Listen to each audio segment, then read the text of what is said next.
Team Melli is back. This time, it is a friendly tournament.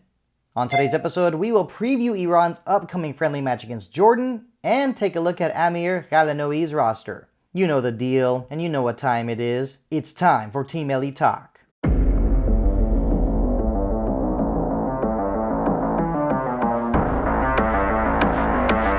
The boys are ready to play.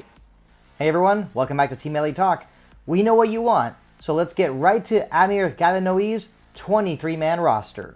Starting with the goalkeepers, Ali Reza Behranvand, Hossein Hosseini, Payam Niazmand. The center backs, Mortaza Pourali Ganji, Hossein Kanani, Shoja Khaliazadeh, Mohammad Daneshgar, Amin Hazbavi.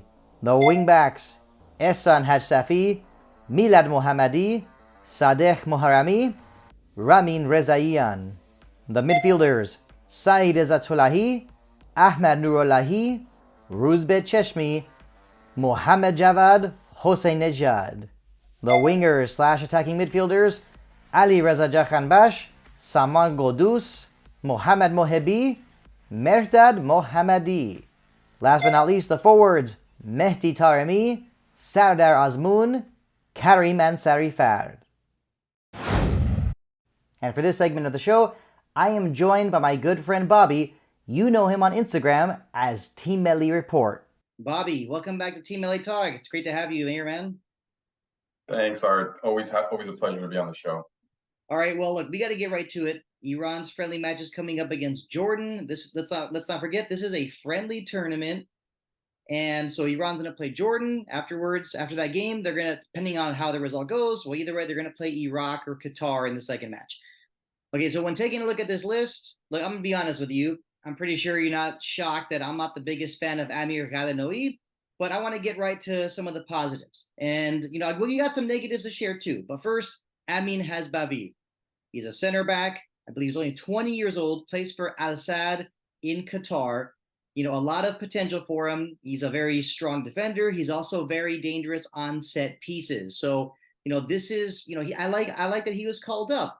But, when I look at the other center backs on this list, there's center backs such as, Shoja Khaliazadeh and Mohammad Daneshgar. Shoja is currently playing for Traktor. Daneshgar is playing for Sepahan. When I look at these two players, these are two players that I say I really don't see why they have been called up. And, Amir Ghalenoei, he has a way of doing things. I feel like he's the kind of coach where he says his mindset is, I'm going to call up these experienced players because I need them. And I am also going to call up some of my guys that I know pretty well. I mean, like I said, I'm glad that he called up Hazbavi, but what's your take on what I had to say? Honestly, first of all, Hazbavi, great call up. He is a rising star. Obviously a big star on Al Sadd already, a regular player. So no surprise there. Really great to see the young talent growing, and we'll see more of him.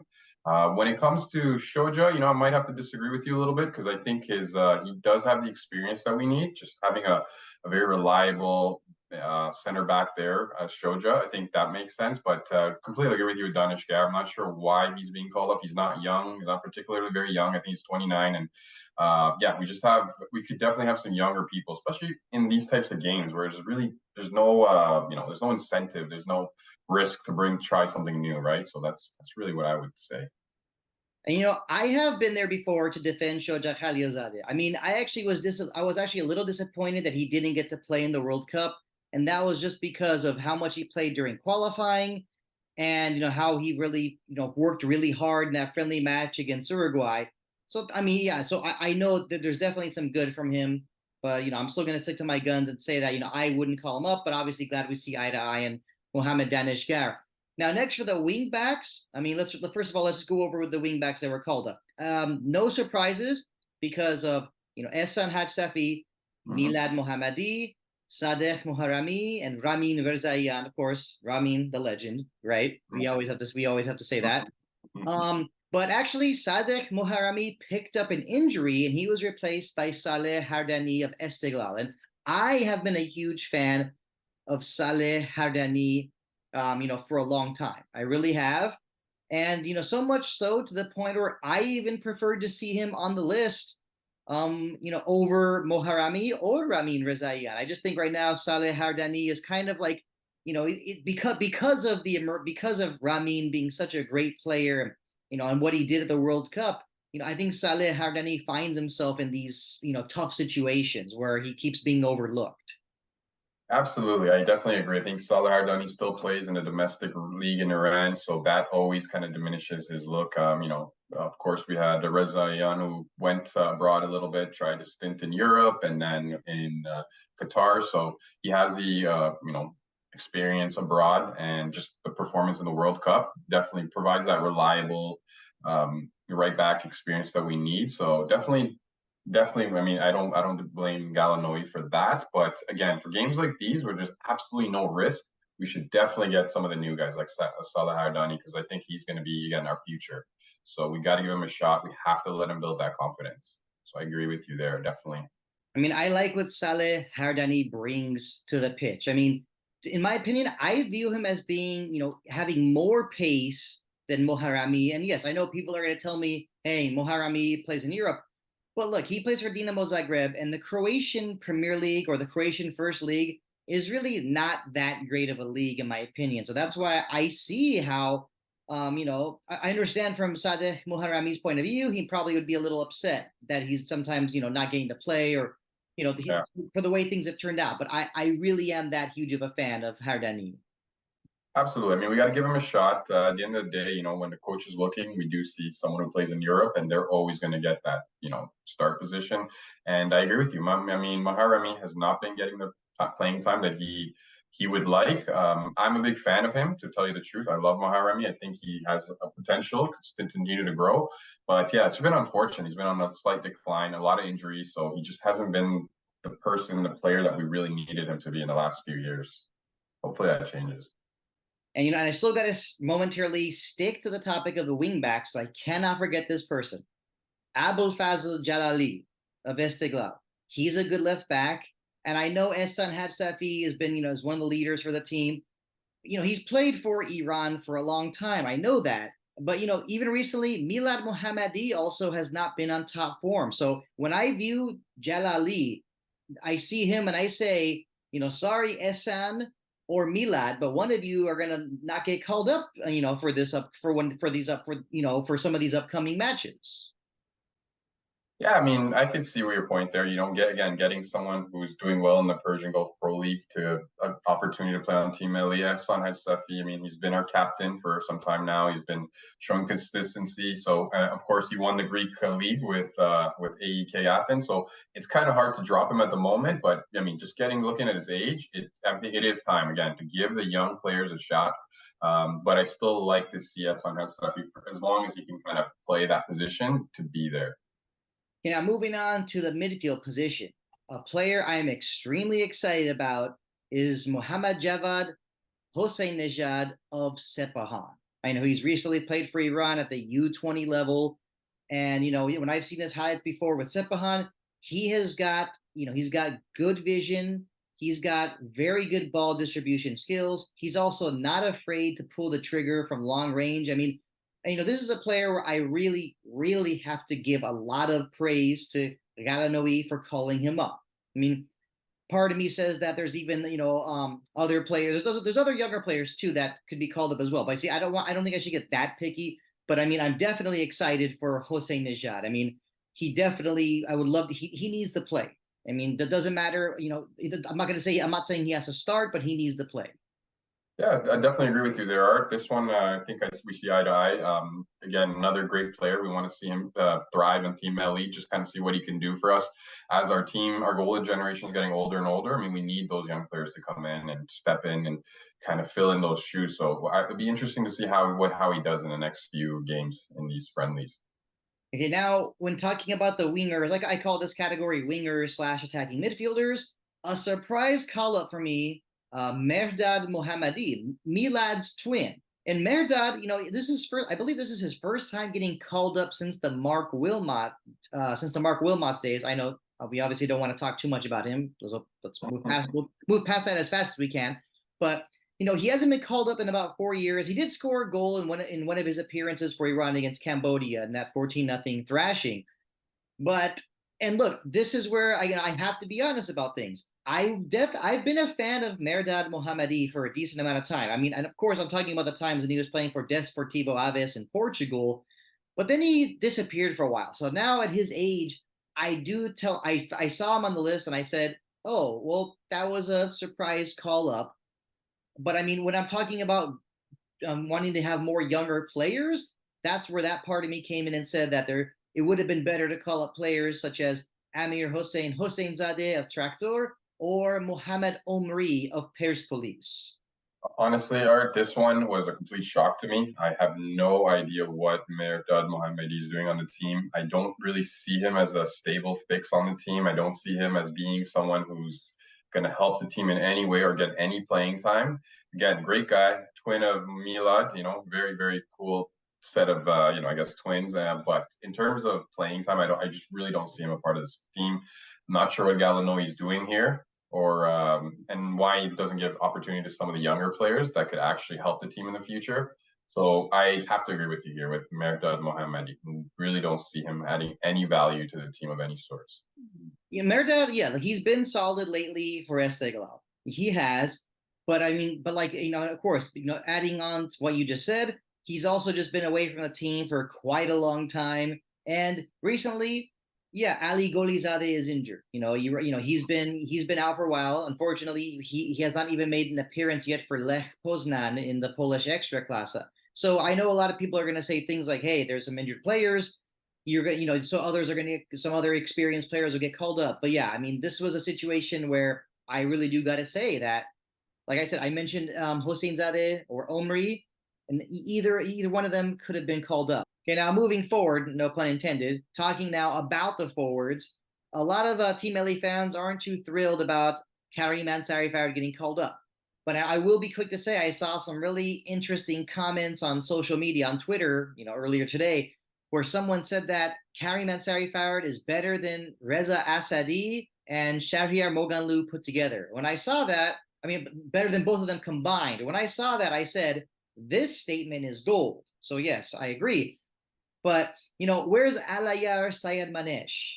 This is, very concerning to me. I know Karim Ansari-Farad is a great leader in the locker room, but this is another one of those call-ups where I have no choice but to look at Ghalenoei and say, why are you so obsessed with calling up all the experienced players? Like, what is it you're afraid of? Yeah, right, Art. I mean, in one way, I am going to have to disagree with you. Because Karim Ansari-Farad, I mean, is one of my favorite players. I think it might be a personal decision. Just being such a great leader on and off the pitch, leading us since World Cup 2014, right, and just having a major impact in all those games and being there, still doing well, playing in Europe as a striker, still scoring goals in Europe, Europa League, and he's playing in Cyprus now, I believe, but still scoring goals here and there. Scored against Manchester United, famously, right? So, of course, I have a place in my heart for Karim Ansari-Farad. I still think he's got what it takes. Where I will agree with you is that, I mean, again, for a friendly game, he's one of the oldest guys on the team. Do we really see him playing in the next Asian Cup or World Cup? That's what we really got to think, and maybe a no. But in terms of Karim, I'm happy to see him, to be honest with you, and I'm really happy to see Moganlu drop because that is absolute no for me. I'm really happy about that decision. Well, still on the topic of Alayar Sayed Manesh, even though he's not been getting that much playing time, just being, on the mat, just being on just dressing up, being on the bench, that's enough for me to say he should be called up. I mean, what more does he have to do? He's training with some very good competition. Ghalenoei is he confuses us sometimes, doesn't he? Absolutely, Art. This one is a big one for me. I mean, I see Alayar as the successor to Azmoun and Taremi. I think he is definitely our future striker. He must be on the team as much as possible to get every minute of experience imaginable. So just not having him there is very confusing to me, regardless where he's on the bench at Hull City. So he's still getting European experience, European training, which just puts him worlds apart. He's definitely a distinct talent, and we need to nurture him. We need to get him on there as much as possible. I'm a huge fan of Alayar. Like I said, he's the next star that I see on Team Melli, and hopefully he comes out through and does what we expect him to do. Bobby, appreciate you taking the time to join me on Team Melli Talk, and I'm still remember, it was cool to get to meet up with you. in Qatar, during the 2022 World Cup. Obviously, when we met up, it was after that game against England, so we weren't in the best of moods. But do you have any other future Team Melli trips planned in the works? You know what? We've been talking about going to Qatar again for the Asian Cup, and I'm not sure if that's going to happen, but it's still in my works. But definitely the World Cup, Art. I mean, I can't wait for the next World Cup. It will be in Canada, USA, Mexico. So I invite you to Toronto. I hope I could join you some city in the States, wherever Iran's playing. I'll be there. So that one, for sure, I'll be there. All right, Bobby. Appreciate you taking the time to join me on Team Melli Talk. Always a pleasure to have you. Before I let you go, though, do you have a prediction for Iran versus Jordan? Yeah, I'm going to go with 2-0 for Iran. All right, I like that prediction. I hope that's what happens. Thank you again, Bobby. Always a pleasure to have you. Thanks, Art. Always a pleasure. Take care. Iran and Jordan have an interesting history. They actually haven't played each other since a friendly match back in 2012 that ended in a scoreless draw. But one thing I do remember about the national team of Jordan is that they have a knack for creating trouble for Iran. Nobody can forget the fact that Jordan once defeated Iran at the Azadi Stadium in a World Cup qualifier. Jordan hasn't been very impressive lately in World Cup qualifying, but they did make it to the final round of 2014 World Cup qualifying and actually got to play against Uruguay in a playoff, which obviously didn't end so well for the Jordanians. As for the keys to victory, number 1, press early. Number 2, close down space in midfield. Now what about you? What are your keys to victory for the upcoming match against Jordan? Leave a comment down below. Always look forward to getting your input. Now to finish off this edition of Team Melli Talk, I want to make this short and sweet. I'm talking about Amir Ghalenoei. He continues to put himself in lose-lose situations by calling up the older players, calling up a lot of experienced players that shouldn't be called up. I mean, he's calling up a lot of good players just to win matches that aren't that important. I mean, he got a trophy by winning the Central Asian Football Association Nations Cup. Wasn't that big of a deal because winning the tournament meant, okay, you called up a lot of good players. What's the big deal? Why should we be so excited about that? If they would have lost that tournament, everyone would have been laughing at him. He needs to create win-win situations, and he can do that by calling up a lot of younger players, experimenting a bit. If Iran loses some of these matches that aren't important, people are going to cut him slack and say, hey, leave him alone a bit. He's calling up some younger players. He is taking some chances. And if he's able to win these matches with a lot of the younger footballers playing, he's going to look like a genius. It's a very simple solution. I got some simple advice to go with it. Let the kids play. Stop being afraid to take risks. The bottom line is that Muhammad Javad Hoseinejad and Amin Hasbavi must get playing time against Jordan. And that's it, everybody, for this edition of Team Melli Talk. As always, really do appreciate the support. Make sure you get to our website, www.teammellitalk.com. Remember, this is your best source for the latest news on Team Melli, the national team of Iran. Make sure you find us on social media, Facebook, Instagram, Twitter. You know the handle, at Team Melli Talk. Don't forget to like, comment, share, subscribe. Hit that notification button. And of course, if you are interested in some Team Melli merch, send us an email, teammellitalk@gmail.com. I know you would love to have this Team Melli scarf.